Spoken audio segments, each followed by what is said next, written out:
What is up, everybody? We are back. Last weekend, I got a chance to go to the Overlook Film Festival as press in New Orleans, and I saw 9 movies, and we need to talk about it because I'm ranking them, and here's the movies that you need to be on the lookout for. So let's jump right in. At number 9, we have Bird Eater here, which is an Australian film. It's basically a thriller that looks into male culture over in Australia and how they treat women and, gaslighting, things like that. I do think there's other films that do this better, and I think maybe if I understood the Australian culture a little bit better, knew more about it, this might have hit harder for me, but I think it tried to juggle too many things at once, and at the end of the day, it didn't really stick, so I'm putting it at number 9. At 8, I have In a Violent Nature. Listen, I know this is high on everybody's list, maybe you'll like it more than I did, but it's basically a 90-minute nature doc with Jason sprinkled in and long walks in the forest. There is one super sick kill, and you'll know what I'm talking about when you see it, but that's basically the best part of the entire movie. At 7, I have Dead Mail. Listen, this is an indie 80s throwback, and it's honestly a ton of fun. It follows basically this post office where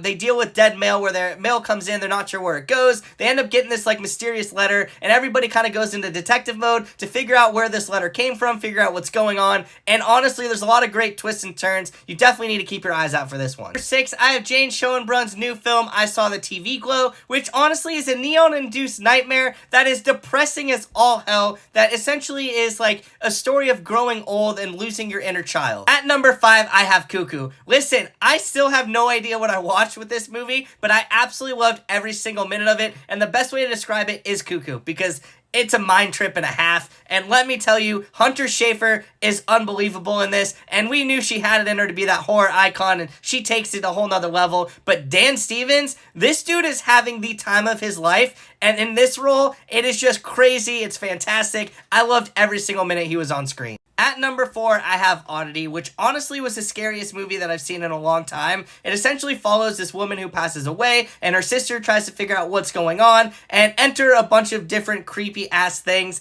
The imagery, the jump scares, all of it was fantastic, and oddly enough, one of the things I told my friends right after the movie was those jump scares remind me so much of Mike Flanagan, and they were just done so well that it just made multiple people jump and shout in the theater. This one's coming out, I believe, later this summer, so make sure you put this on your list. At number 3, I have Humanist Vampire Seeking Consenting Person. Super long title. It's longer. I can't say the other word, but I absolutely adored the hell out of this movie. It's essentially a coming-of-age vampire story about a girl who doesn't want to unalive people to basically survive. She ends up meeting this guy, and from there it becomes basically Warm Bodies meets What We Do in the Shadows, and I, like I said, loved every single minute of this. It's adorable. The way this was shot, the lighting, and the score, all of it was fantastic. Definitely put this on your radar. There's no release date yet. It is a French film. It has subtitles, but trust me, this one needs to be at the top of your list. At number 2, we have Abigail, which is basically the Lost Boys meets From Dusk Till Dawn. Radio Silence has done it yet again. This is bloody. It is brutal. It's also hysterical at times, but Alicia Weir as Abigail steals the freaking show. She is so good in this role. She's creepy, she's terrifying, and absolutely brutal, but she's also hilarious too, and if you thought Dracula was scary, wait until you meet her. And the rest of the cast